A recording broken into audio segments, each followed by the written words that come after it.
I'm Kaitlin Brooks, 38, and I should have trusted my gut that day. My daughter, just 6, begged me to come to the family BBQ at Zilker Park because she missed her cousin. I caved, thinking one afternoon wouldn't hurt. She clutched a hand-drawn picture of the park, her little gift for him, eyes bright with hope. We stepped into the smoky hum of the picnic, relatives sprawled across folding tables, paper plates piled high. I nodded, forced a smile, and sat us at the edge. My nephew, 8, leaned forward loud enough for everyone to hear. "We won't sit with people like you." It hit like a slap. Laughter erupted, mean and sharp. My brother applauded as if it were a show. His wife covered her mouth while her eyes danced with amusement. My parents didn't flinch. They kept eating. I looked at my daughter, her face crumpling, the drawing limp in her hand. I smiled, squeezed her small, trembling hand, and walked us out without a scene. In the car that evening, my phone buzzed, Dad's text casual and entitled, "Deadline for the lump sum today." Right? I stared at it, then typed back, "Done." No explanation, no apology. The next morning, the bank message lit my screen, "New account holder Kaitlin Brooks." That single line was the spark. They thought I'd keep playing their game. I was already rewriting the rules. Something bigger was coming, something they'd never see. Have you ever been the family's invisible ATM, always expected to pay up drop? I've been there. In the comments and share your story. What would you do next? 18 months earlier, I had signed my name on a mortgage I never wanted to touch. My brother Travis had lost his job at the used car lot after the market tanked, and he needed a bigger place fast, 3 bedrooms in Kyle, just south of Austin, for $250,000. He called me from the dealership parking lot, voice cracking over the speaker. "Sis, the bank won't approve without a cosigner. You're the only one with steady credit." I worked as a home appraiser, saw deals like this daily, knew the risks. But he promised it was temporary, just until he landed something new. I signed electronically from my office, the cursor blinking like a warning I ignored. The closing happened on a rainy Tuesday. Travis texted a selfie outside the house, keys dangling, caption blasting across Instagram. "Hard work pays off, new beginnings for the Carter family." No mention of my role, no thanks. His wife Whitney posted matching photos, the kids grinning on the front porch. My daughter Peyton, barely 5, spent hours coloring a welcome card, stick figures of the family under a big yellow sun labeled in wobbly crayon. We drove over that weekend for the housewarming, Peyton clutching the drawing like treasure. The place smelled of fresh paint and takeout pizza. Relatives milled around, admiring the granite counters. Travis bragged about negotiating himself. Peyton tugged my hand, eager to show her cousin. She found my nephew Logan in the living room, already 8, and full of that kid confidence. "This is for you," she said, holding out the card. Logan glanced at it, then at his parents, and tore it straight down the middle. The paper fluttered to the carpet in 2 pieces. Laughter bubbled from Whitney. "Kids being kids," she said, brushing it off. Travis chuckled, ruffled Logan's hair. "Boys will be boys." No one picked up the scraps. Peyton's lip quivered, but I squeezed her shoulder and whispered we'd make another at home. I swallowed the knot in my throat, said nothing. That was the first crack I patched with silence. Back then I handled more than the mortgage. My dad Gerald had retired from trucking years ago, his pension barely covering basics. I set up autopay for their electric and water bills 14 months straight, pulling from my account without a word. Gerald's old pickup needed insurance tweaks after a fender bender. I added it to my policy, covered the increase. Travis mentioned Logan's braces in passing. Orthodontist wants a deposit, so I wired $500, labeled it a birthday advance. Whitney sent group texts about school supplies, and I Venmo'd, without question. It added up quietly, the way family support does when no one else steps up. I kept a spreadsheet for work appraisals, not for them, but the numbers stared back. Sometimes groceries during Travis's unemployment, $2,000 over 4 months. Pamela's nail salon rent shortfall, $800 here and there. I never waived receipts, never asked for recognition. The house in Kyle became their showcase. Travis posted updates backyard fence he built himself, though I paid the contractor deposit. Whitney hosted playdates tagging the address like a flex. Peyton and I visited less the 25-mile drive feeling longer each time. Logan ignored her toys. Whitney offered lukewarm coffee. Still, I transferred the mortgage payment monthly, watching my credit score anchor their dream. Appraising homes daily, I valued properties coldly, square footage comps, market trends, but this one carried my signature, my liability. Fast forward to the night after the park BBQ. Peyton asleep in the back seat, her hand still sticky from juice boxes. I pulled into our South Austin driveway, house lights automatic against the dark. Phone in hand, I opened the banking app, scrolled to recurring payments. Gerald's utilities glowed there, 14 months consistent as clockwork. I tapped cancel. Confirmation popped instantly. Next, the mortgage portal. I uploaded the removal form I'd prepared weeks ago, scanned ID, employment verification. The system processed in minutes, cosigner removal requested.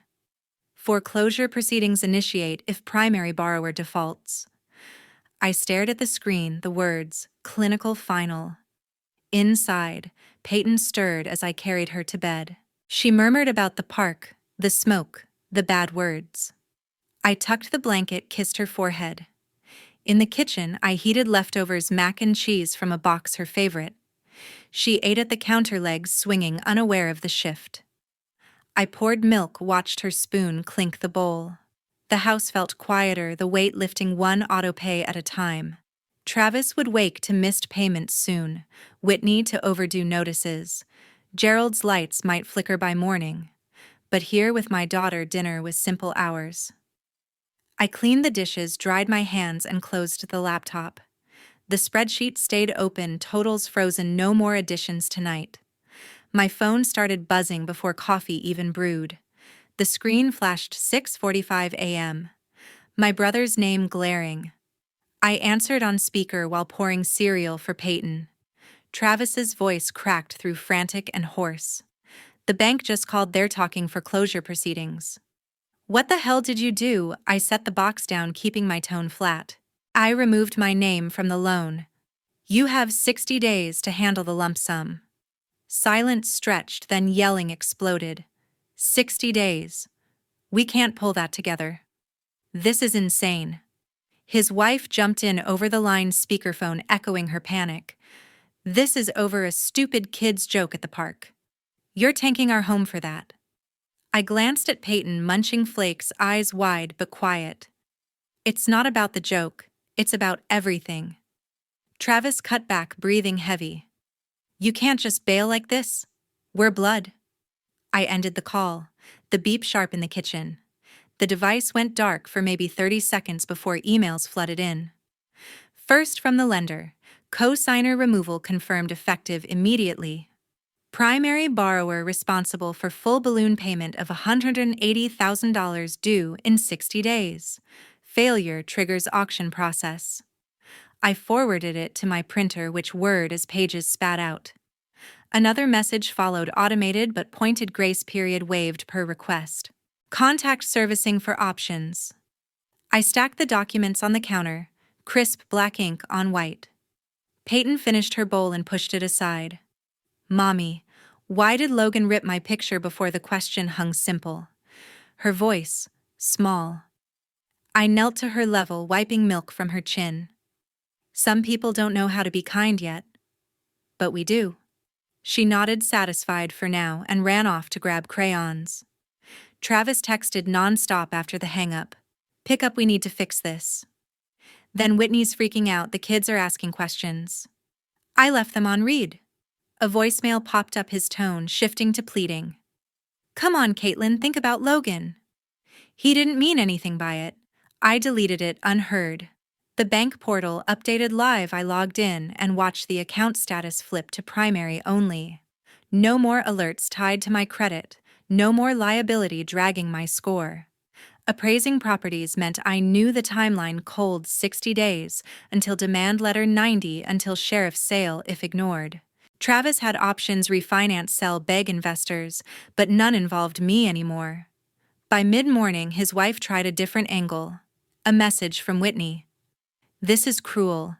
The house is our stability." Attached a photo of the kids in the backyard, Logan swinging high. I archived the thread. Peyton returned with fresh drawings, just us two under a tree. "For you," she said, beaming. I taped it to the fridge, colors bright against the steel. The printer cooled, emails quieted. Travis called again around 9, but I let it ring to voicemail. His recorded rant spilled accusations, selfish, dramatic, ruining the family. I trashed it. Lunch came simple peanut butter sandwiches cut into stars, Peyton's request. She chattered about preschool friends while I scanned foreclosure prep docs. The lender outlined steps, clearly notice of intent, publication in local paper, auction date set. Travis would get certified mail soon, the kind you can't ignore. His job hunt had stalled months ago. Whitney stayed home, no income stream. The lump sum loomed like a wall. I folded the printouts, slid them into a folder labeled closed. Peyton asked for juice. I poured, handed her the cup. "Will we see them again?" she wondered aloud. I ruffled her hair. "We'll see." Afternoon brought more pings, but I silenced notifications. The house in Kyle sat 25 miles away, its fate now fully on my brother. He could scramble for a new lender, prove income, beg extension, standard paths I'd walked clients through. But without my credit backing approval, odds slimmed. Whitney sent one last text. "Talk to your parents, they're worried sick." I powered off the phone, stacked Peyton's blocks with her on the rug. The email confirmation stayed on the table, a quiet boundary drawn in ink. A knock came Sunday afternoon, sharp against the front door. Peyton napped on the couch, blanket tucked under her chin. I opened to find my mom, Pamela, wiping tears, my dad, Gerald, shifting on the porch. Pamela held a crumpled envelope, voice breaking. "Electric company sent a shut-off notice, bills overdue." Gerald rubbed his neck, eyes down. "Truck insurance lapsed too. Can't make dialysis without wheels." I stepped aside, letting them in. They hovered in the entry, Pamela clutching tissues. I pulled a folder from the drawer, spread old statements across the coffee table. "Here, utilities covered 14 months straight. Dad's insurance hikes 9 months. Down payment for my nephew's braces, 500 wired last spring." Numbers stared up, dates stamped clear. Pamela scanned the pages, lips trembling. "We're family, Kaitlin. You can't cut us off cold." Gerald nodded slowly. "Need the truck running. Doc appointments pile up." I pointed to the totals.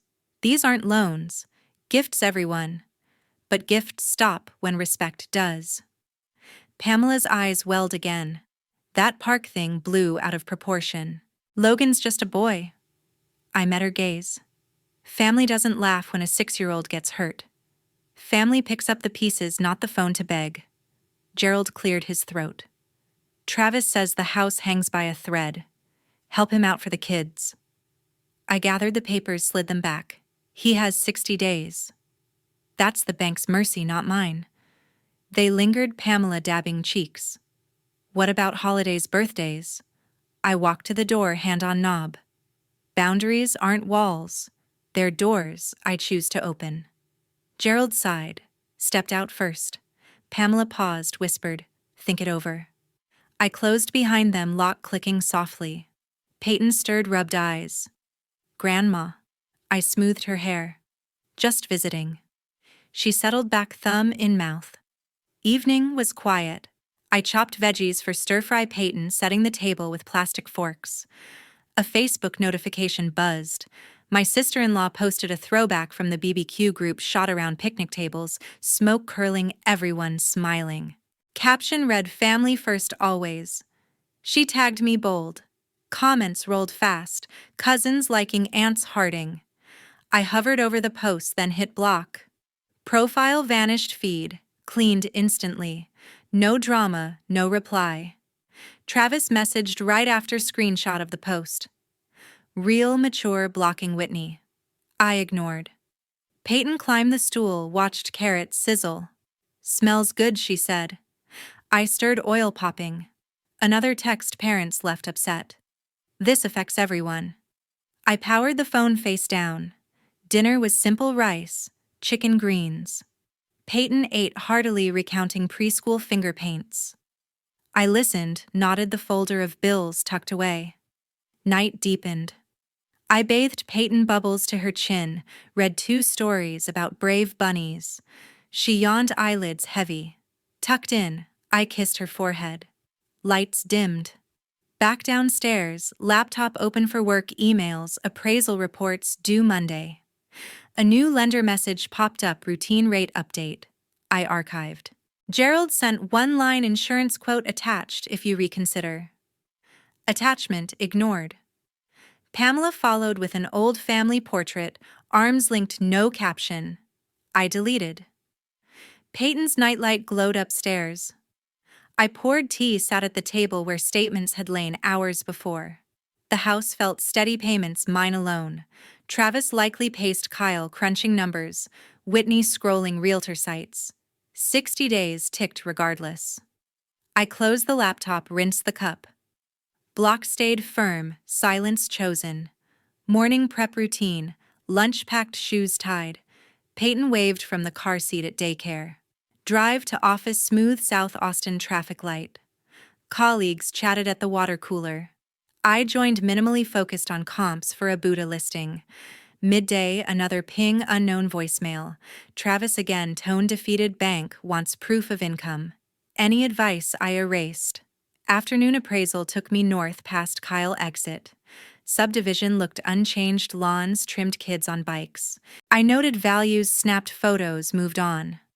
Back home, Peyton greeted me with a hug, daycare art in hand. We built forts with cushions, laughed under blanket roofs.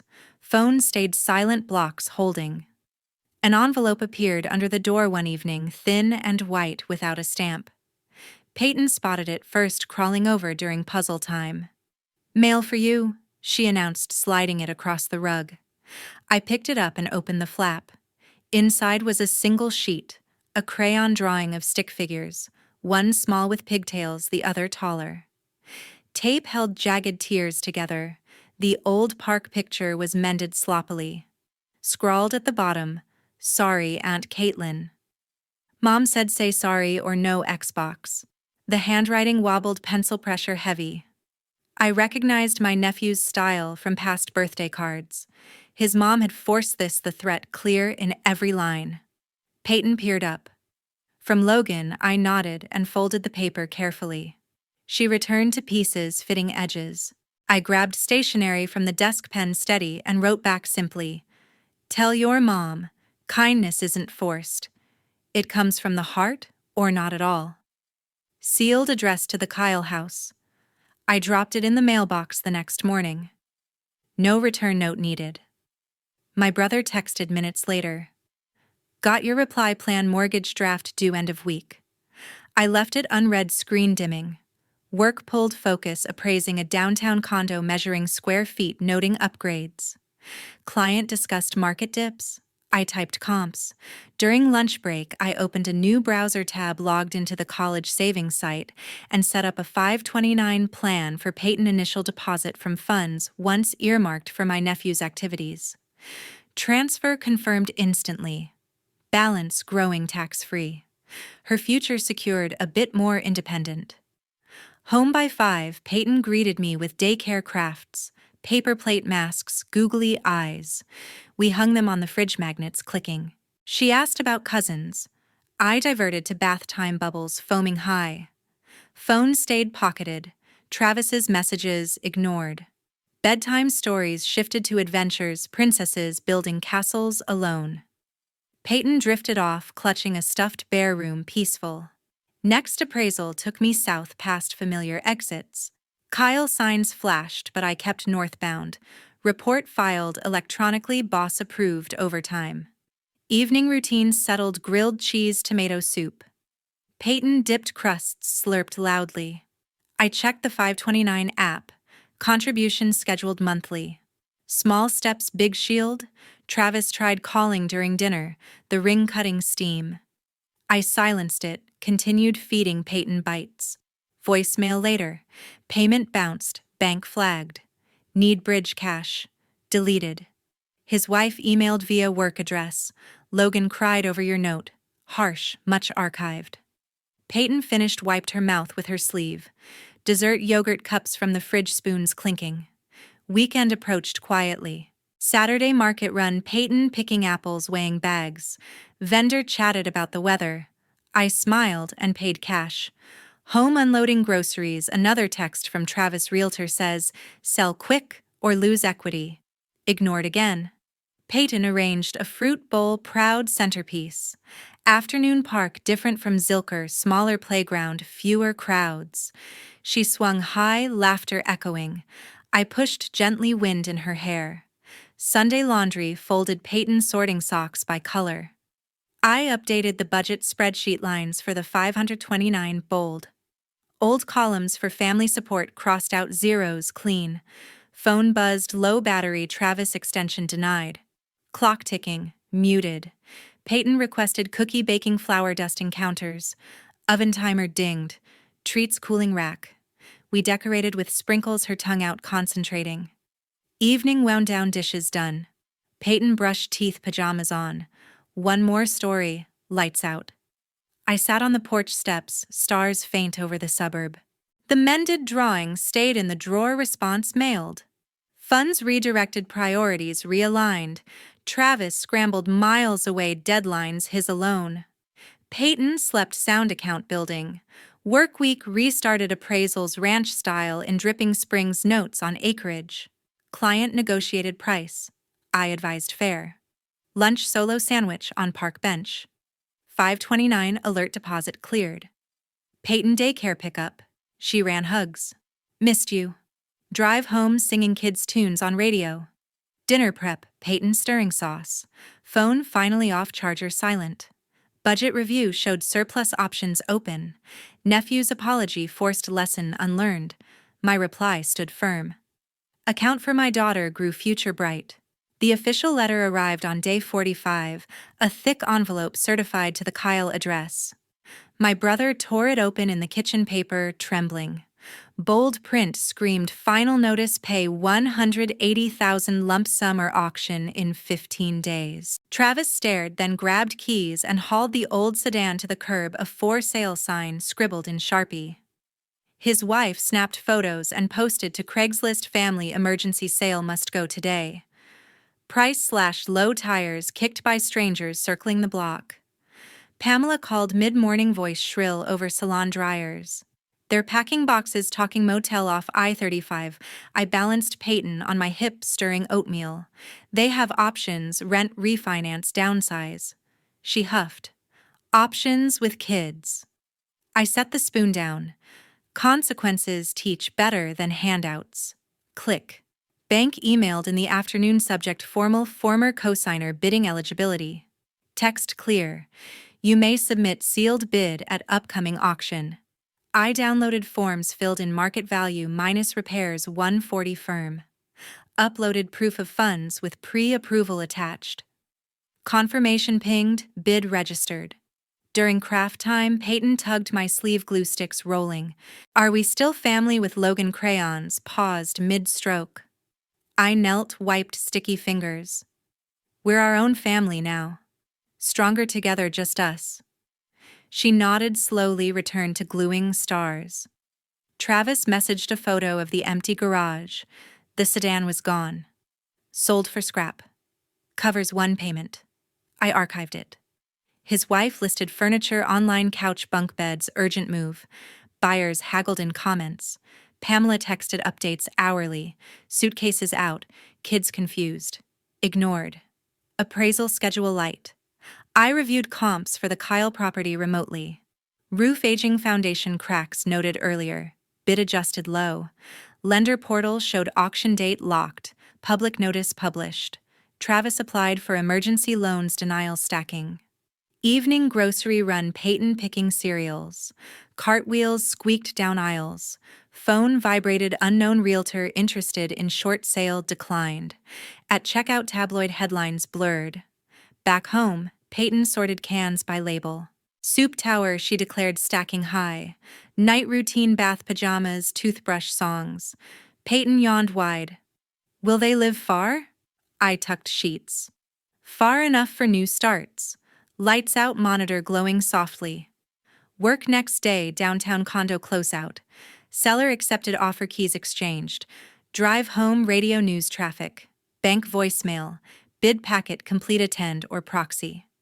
Marked calendar.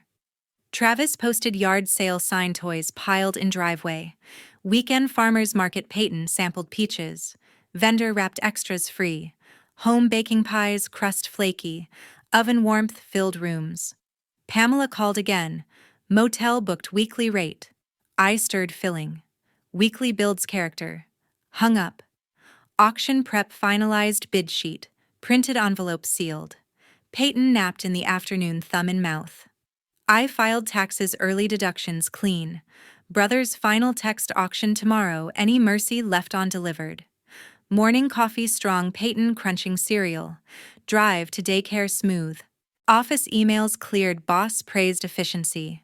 Lunch at salad bar, thoughts on square footage. Bank confirmed attendance, optional proxy set. Afternoon playground, different slides tall. Peyton climbed, fearlessly waved from the top. I snapped photos, album growing. Home early, pasta boiling. Question repeated softly. Our family answer firm, always you and me. The restaurant smelled of mesquite smoke, that Friday pits crackling behind the host stand. My brother waved from a long table, plates already piled with brisket and ribs. His wife dabbed her eyes with a napkin, and my nephew stared silently at the menu. Peyton clung to my hand, her boots scuffing the wooden floor. We slid onto benches, sauce bottles clinking. Travis leaned forward immediately. Sign the papers again, we'll pay every cent back, promise on the kids. His voice low, urgent over the chatter. Whitney sniffled loudly, tears streaking her mascara. Please, the auction's days away. Peyton picked at coleslaw slowly. Then she looked up. I don't want to go back if they laugh again. Words small, but steady. The table froze, forks mid-air. My nephew glanced her way, then down. I set my napkin aside, stood calmly. This is the last time I sit at any table with you. Goodbye. Chair scraped back, Peyton's hand in mine. Travis bolted up, chair tipping. Wait, you're destroying us. He followed into the parking lot, gravel crunching under boots. Whitney trailed, sobbing. I opened the car door, buckled Peyton in securely. You destroyed yourselves. Engine turned, tires rolled smoothly onto the road. Rearview mirror showed them standing in dust, arms dropped. The drive home was quiet, the radio off. Peyton watched window lights blur. Are we okay? I squeezed her knee. Better than okay. Back home, leftovers tossed, evening bath skipped in favor of stories in bed. She fell asleep fast, hugging her bear tightly. The phone blew up in the parking lot. Travis left voicemail rants, Whitney texts showing packed boxes. I deleted the batch. Pamela called twice. Salon had closed early. They're heartbroken. I let it ring out. Gerald followed, dialysis done. Think of the boy. Voicemail erased. Saturday morning pancakes. Peyton flipped them with a spatula. Syrup smiles drawn on plates. Doorbell ignored, delivery wrong address. Lawn mowed, clippings bagged. Peyton watered flowers, hose spraying arcs. Afternoon library run, books stamped due. Peyton chose princess tales stacked high. Librarian smiled at checkout. Back home, reading Nook voices acted out parts. Phone silenced in drawer, battery low. Evening grilled chicken. Peyton shook seasonings. Table set for 2 short candles lit. Conversation light, school friends, favorite colors. Dishes a team effort, suds splashing. Bedtime routine, teeth, pajamas, 1 more chapter. Peyton yawned widely. No more mean tables, promise kept. Lights dimmed, monitor hums softly. Sunday appraisals wrapped, early reports emailed. Boss texted, prompt bonus. Grocery stock full. Peyton rode in the cart. Checkout, candy declined, fruit snacks instead. Back home, Peyton organized pantry labels. Phone charged silent. Messages cleared. Family group chat exited permanently. The sold sign went up in late fall, red letters stark against the Kyle lawn. The bank seized the property, and my brother's family loaded a rental truck for extended stay off the highway. Boxes stacked the lobby, kids hauling pillows. I won the auction, sealed 140 flat keys mailed certified. Closing was quick. The title transferred to me. Driving down, I inspected the empty room's echoes bouncing off bare walls. Peyton skipped down the hallway, fingers trailing paint chips. Our new playhouse? I nodded. Contractors quoted a remodel, walls knocked down for an open studio, skylights added, floors sealed concrete. Work started promptly, hammers ringing at dawn. She chose colors: sun yellow, sky blue. Easels arrived flat pack and were assembled in the garage. Canvases leaned on racks, brushes sorted in jars. The old kitchen became a supply nook, cabinet stocked with markers and clays. Windows were washed clear, light flooding the afternoons. On opening day, the ribbon was cut imaginatively, Peyton making the first stroke on a giant mural. Our home letters bold across the wall, stick figures of the two of us. I hung smaller pieces, park scenes without tears, family redefined. No calls came, lines remained quiet. The motel address was unknown, updates ceased. Appraisals continued on schedule, values steady in the market. Bonus deposited, studio fund grew. Winter chill set in. The heater hummed warmly. Peyton layered her smock palette, messy with rainbows. Neighbors curious over the fence waved tools down. Community classes were offered on weekends, local kids doodling for free. Spring blooms arrived outside. The studio thrived. Peyton's art sold at a fair, booth proceeds going into her piggy bank. For college, she declared proudly. I framed the sales slip, a lesson early learned. Being kind doesn't mean being a doormat. I learned that the hard way, but the scar built strength. Boundaries protect dreams, not block love. Peyton grows knowing her value, hers, mine ours. Family isn't a blood obligation, it's chosen respect, shown in daily actions. We paint our story, now colors bold, no erasers needed. If you're the giver, always take and stop. Redraw the lines. Your canvas waits.